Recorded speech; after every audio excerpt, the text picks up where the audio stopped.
So it's spooky season, right? And this morning we are looking into the future, not with a crystal ball, but with the art of the tarot card reading. And joining us this morning, local tarot experts, Lori Kaufman and John Seelig. Thank you so much for being here this morning. Yeah, now, thank you for having us. I owned with them before we started that I am sort of the control group, the skeptic in this whole thing, and come into this not knowing a whole lot, guys. So what are tarot cards? Let's start there. You want to start? Yeah, it's a set of ancient symbols that speak to the human unconscious mind. Right. Okay. So some people think it's spiritual, and that's fine, but you can also look at it totally psychologically. Oh, okay. Interesting. I haven't heard that perspective of it. That's really cool. Yeah. And so for people who may be kind of nervous about it, there's nothing to be nervous about. I mean, you know, anybody from any religion can, even if you're not religious, can do this, right? Absolutely. And what I always say with the cards too is like, it's basically like that quote where if you don't know what you want, you can flip a coin, because in that moment you know what you want. So if you don't like the cards, if you don't like the outcome of what you get, you can always change your mind. You can always not do it, and then things will shift. Yeah. So if the card says it's not set in stone, you can sort of control your own destiny a little bit kind of thing? Yeah, I mean, you still have free will, but the cards are going to kind of tell you the outcome of what your current path is. Okay.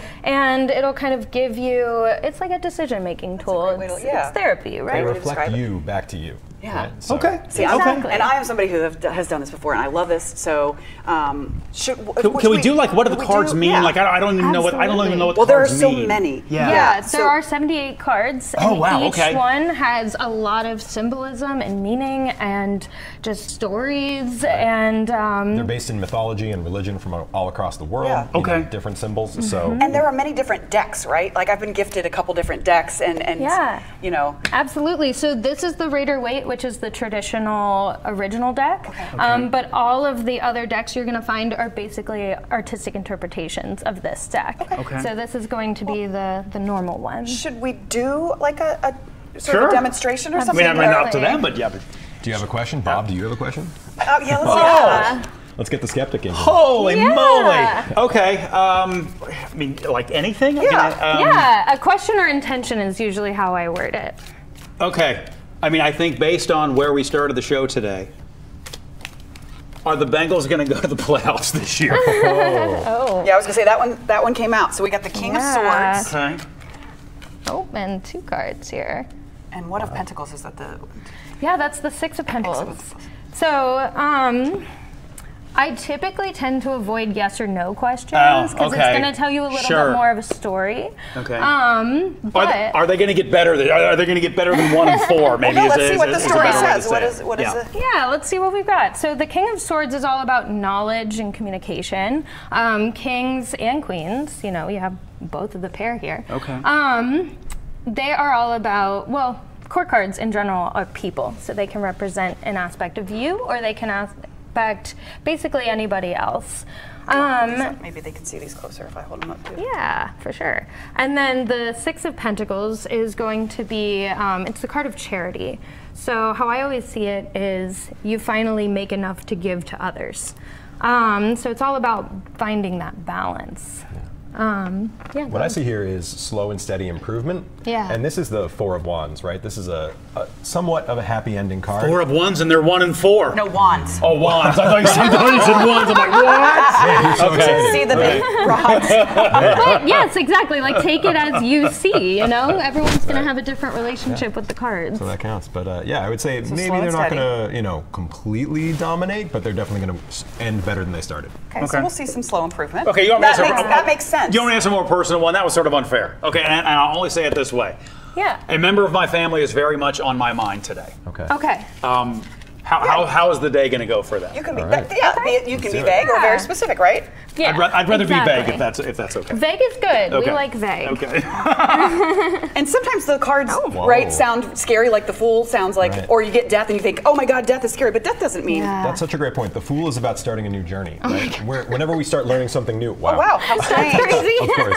So the same cards count. Yeah. That's weird. Okay. But to start something new means you don't know what's going to happen. That's the Fool. That's all it is. So that means starting something new.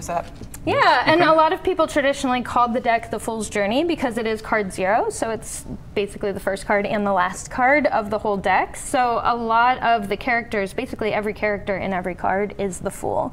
So he's just taken his little journey through. And they all reflect different aspects of you, your inner self. Okay. Yeah, and the full reversed I would see as like resisting change, but I always like to look at how the cards are interacting. So I like that because it's reversed, they are talking to each other, right? If this one was upright, it would be looking that way, and so maybe there's a disconnect between you and this person.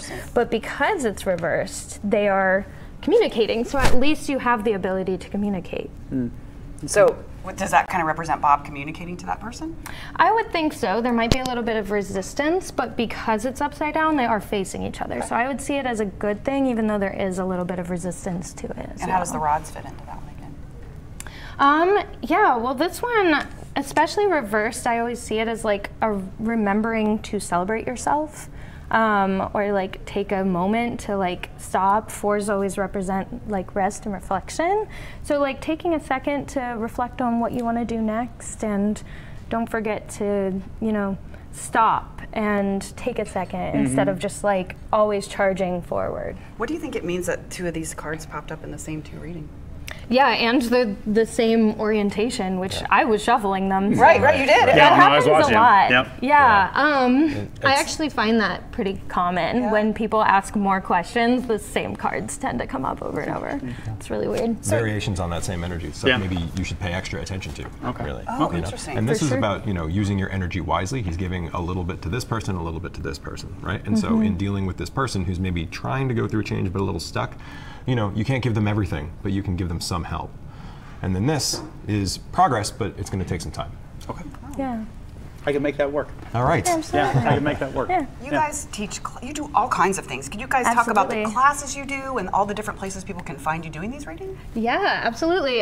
So I partly own a shop in Northside, the Mindful Nest. And so we're on Instagram, and then my personal Instagram is probably the best place to find me. I'm currently teaching a tarot class that he's helping with, and then we're launching an astrology course as well. It's going to start on the 17th, is that right?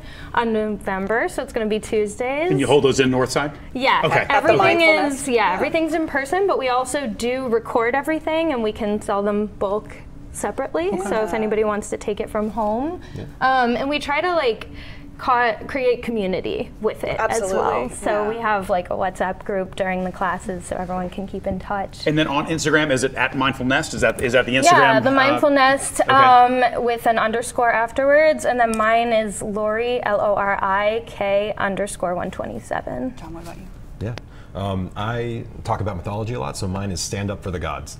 Oh, wonderful. Gosh, it's a good handle. I could hang out with you for hours. That's a solid handle. I was telling my son the other day, I'm like, I skipped my lunch period in high school so that I could take mythology. Oh He's my like, God. what? Oh yeah, we'll have a lot to say. Very cool. Well, thank you both so much for you sharing this with us. Of course, thanks for having us. How did you feel about Yeah. it? That made a lot of sense, didn't it? We'll talk about it more in the break. Okay. He's converted. All right, time now is 8:38. Sure, you can stop watching, but let's be honest, you want to know more. Tap the links or even better, click subscribe to stay in the know.